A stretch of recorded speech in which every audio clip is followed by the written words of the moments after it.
تو وہ بھی اسی بات پہ شروع ہوا تھا کہ اسٹیبلشمنٹ نے ان کو یہ کہا تھا کہ نواز شریف صاحب بھارت کے ساتھ دوستی کی بات کرتے ہیں، ہمیں بھی اس پہ کوئی اعتراض نہیں ہے، لیکن یہ دوستی ہوگی سٹیپ بائی سٹیپ، جس کا مطلب یہ ہوگا کہ on each and every step جو ہے ہم بارگیننگ کریں گے کہ آپ جی راستے کھولیں تو ہم یہ کرتے ہیں، آپ سیز فائر کریں تو ہم یہ کرتے ہیں، تو اس طرح کر کے تو یعنی اپنی ٹرمز اور کنڈیشنز پہ اگر دوستی ہوگی تو ہوگی، ورنہ نہیں ہوگی، اور یہ کام جو ہے وہ آہستہ آہستہ ہوگا، اتنے جلدی نہیں ہو سکتا۔ تو میرے خیال میں اس حساب سے نواز شریف کی تقریر سے یہ بات بالکل کلیئر ہے کہ یہ جو بھارت کے ساتھ تعلقات کا مسئلہ ہے یا کشمیر کا ایشو ہے، اس پہ انہوں نے اسٹیبلشمنٹ کی جو پالیسی ہے اس کو اڈاپٹ کر لیا ہے، ایٹ لیسٹ فار ناؤ۔ لیکن اس میں ایک بات بھی یاد رکھنی چاہیے کہ ان کی اپنی جو ایک پرسنالٹی، ایک ٹریٹ آپ کہہ سکتے ہیں، اس کو سامنے رکھتے ہوئے ممکن ہے یہ سمجھوتا 6 مہینے تک بھی نہ چل سکے، کیونکہ وہ ہر آدمی کی اپنا ایک افتاد طبع، جس کو آپ اردو میں کہتے ہیں، ایک رجحان ہوتا ہے جس پہ وہ قابو نہیں پا سکتا، خواہ وہ کتنی بھی کوشش کرے۔ ممکن ہے وہ 6 مہینے بعد اپنی اصل جو ان کی سوچ ہے کہ بھارت اور پاکستان کے درمیان دوستانہ تعلقات، راستے کھولے جائیں، تجارت کی جائے، اور کشمیر کا مسئلہ نیگوشیٹڈ سیٹلمنٹ کے ذریعے ہو، تو میرے خیال میں یہ اس کی طرف جا سکتے ہیں۔ لیکن اس وقت انہوں نے جو بارگیننگ کی ہے اس میں یہی ہے کہ وہ اس پہ ایک لو پروفائل جو ہے وہ شکل اختیار کریں گے۔ ہاں، کیونکہ فی الحال جو بھارت کی پالیسی ہے پاکستان کو لے کر، وہ تو ایک دم سب جانتے ہیں کہ ایک دم پوری طرح سے ایلینیٹ کیا ہوا ہے۔ کسی بھی طرح کی بات چیت تب تک نہیں ہوگی جب تک پاکستان آتنکواد کو نہیں روکے گا، کیونکہ پچھلے مہینے بھی اس میں یو این ایس سی میں بات ہوئی تھی، اور پاکستان کے جو پی ایم ہے، انٹرم پی ایم انوار الحق کاکڑ صاحب، انہوں نے بھی کشمیر مسئلہ اٹھایا تھا۔ تبھی پاکستان کو بھارت کی طرف سے کہا گیا تھا کہ آپ پہلے تو آپ یہ جو سارا آتنکواد ہے، آتنکواد کا پورا انفراسٹرکچر ہے، اس کو آپ ترنت بند کریں، اویدھ قبضہ جو پاکستان آکوپائڈ کشمیر میں ہے اس کو خالی کریں۔ تو انفیکٹ جو پاکستان میں الپ سنکھیک ہیں ان کی بھی بات کہی تھی، جس میں ہندو اور سکھ اور ان کے ساتھ جو ان کا ہیومن رائٹ وائلیشن ہوتا ہے ان کی بھی بات کہی گئی تھی، جس پہ پاکستان کی طرف سے کوئی بھی کام نہیں ہوتا ہے۔ نہیں، پاکستان کی طرف سے تو یہ پالیسی جو ہے بنیادی طور پہ ڈینائل کی پالیسی ہے۔ اس کاؤنٹ پہ جو دہشت گردی والی بات ہے، اس کی تازہ ترین مثال میں آپ کو دیتا ہوں کہ یہ جو بندے مارے جا رہے ہیں، جو لوگ فارمرلی ماضی میں پاسٹ میں ملیٹنسی میں انوالو رہے ہیں کشمیر کے اندر، اور almost all of them they belong to different fundamentalist Islamist organisations. ان کی ایک اور چیز بھی یہ رہی ہے کہ وہ کسی نہ کسی طریقے سے انڈین جموں اینڈ کشمیر میں اریسٹ ہوئے ہیں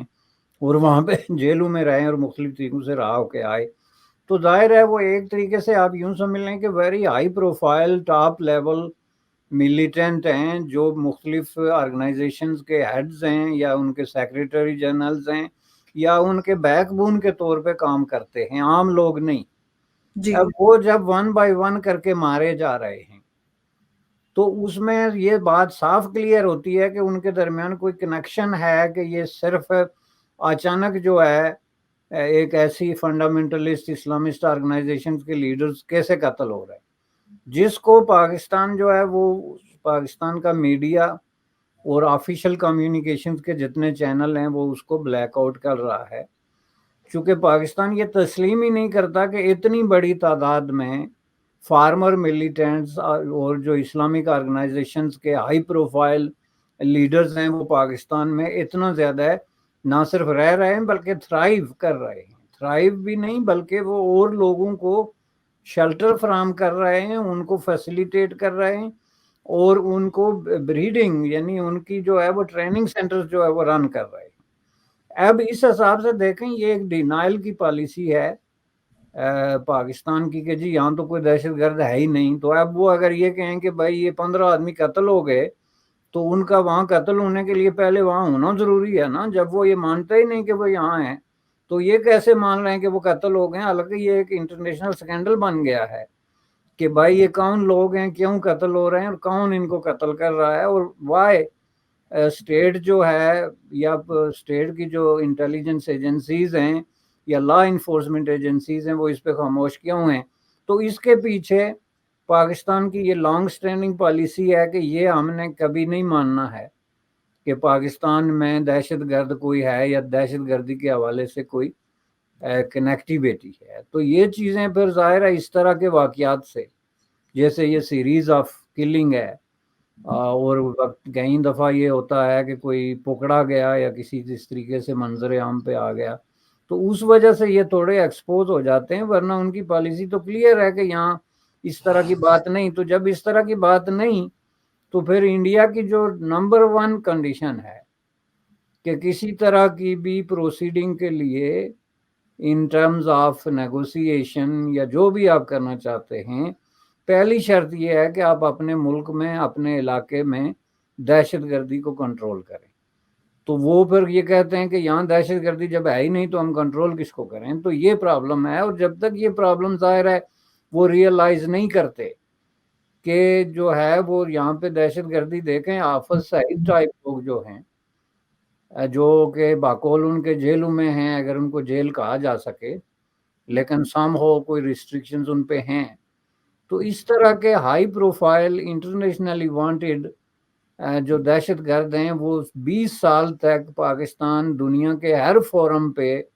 ان کے بارے میں یہ کہتا رہا کہ یہ یہاں پہ ہیں ہی نہیں, اور اگر ہیں بھی تو ان کا دہشت گردی کے ساتھ یا اس طرح کی سرگرمیوں سے کوئی تعلق نہیں. یہاں تک کہ 20 سال کی مسلسل ڈینائل کے بعد پھر جا کے مجبوراً ان کو اریسٹ کر کے یا اریسٹ کرنے کا ڈرامہ کر کے تو وہ شرط جو ہے وہ ماننی پڑی. تو میں سمجھتا ہوں کہ یہ جو کوئی بھی پاکستان میں ان پالیسیوں کے پیچھے جو مائنڈ سیٹ ہے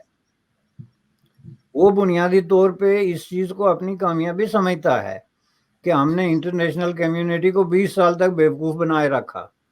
کامیابی کے سکسیسفلی, کہ وی don't have Hafiz Saeed, we don't have this person and that person, تو یہ دیکھیں ہمارا کچھ نہیں بگاڑ سکتے تو اب کیا بگاڑیں گے. یہ اس طرح کی ایک مینٹلٹی ہے, اور یہ شو کرتی ہے کہ جب ریاست جو ہے وہ ایسے لوگوں کے ہاتھوں میں ہائی جیک ہو جاتی ہے جو بنیادی طور پہ پرو ٹیررسٹ ٹینڈنسیز رکھتے ہیں اور یہ اس سے لطف اٹھاتے ہیں, اس کو وہ اپنا کوئی بہت بڑا ایک مذہبی مقدس فریضہ سمجھ کے رن کر رہے ہیں, تو اس میں پھر جو ہے وہ اسٹیٹ کو دیکھنا چاہیے کہ وہ کن لوگوں کے ہاتھ میں یرغمال بن چکی ہے. اور اس میں نواز شریف جیسے لوگ جو ماڈریٹ سوچ رکھتے ہیں ان کے لیے یہ ایک چیلنج ہے کہ وہ اس طرح کا ایلیمنٹ جو ہے اس کو کس طریقے سے جو ہے وہ ڈومینیٹ کرتے ہیں. بالکل سر, آپ نے ایک ایسی بات کہی ہے اور ایک ایسا پزل ہے پاکستان کا جو پورا ایک سسٹم ہے, اسٹیبلشمنٹ, اسٹیٹ کی اگر بات کریں ایڈمنسٹریشن تو وہ بیچارہ اس پہ اسٹیبلشمنٹ پہ ڈیپینڈ ہے. وہ چاہ کے بھی کوئی ڈیسیجن نہیں لے سکتا, کچھ دکھاوے کے لیے کچھ بناتے ہیں, جن کے ہاتھ میں سطح ہے یا جن کے ہاتھ میں اقتدار ہے ان کو کچھ زیادہ حق حاصل نہیں ہے. تو بڑی عجیب سی ایک گتھی ہے جس کو سلجھانے کی کوشش کی جاتی ہے لیکن سلجھ نہیں سکتی کتنا بھی اس کو سالو کرنے کی کوشش کی جائے. لیکن نتیجہ پاکستان کے جو حالات ہیں وہ سامنے ہیں اور اس سے شاید عبرت لینے کی ضرورت ہے. لیکن پاکستان میں جو عوام کے حالات ہیں اس کو کوئی نہ ایڈریس کرتا ہے, نہ اس پہ بات کرنے کی کوشش کرتا ہے. انفیکٹ پی او کے میں جو عوام ہم نے دیکھا ہے کہ اتنے سارے آندولن ہو رہے ہیں, لوگ پروٹیسٹ کر رہے ہیں, ان کے جو بیسک ایشوز ہیں ان پہ بھی کوئی بات نہیں ہوتی ہے, لیکن یونائٹڈ نیشنز پہنچ جاتے ہیں ان کے حق کی بات کرنے. بڑی عجیب سی بات ہے. خیر, بہت بہت شکریہ باشانی صاحب, آپ ہمارے ساتھ چرچا میں جڑے اور آپ کے ساتھ ہمیشہ کی طرح بہت اچھا لگا چرچا کر کے. بہت بہت شکریہ آپ کا. نمسکار. تھینک یو جی, شکریہ, آپ کو شکریہ.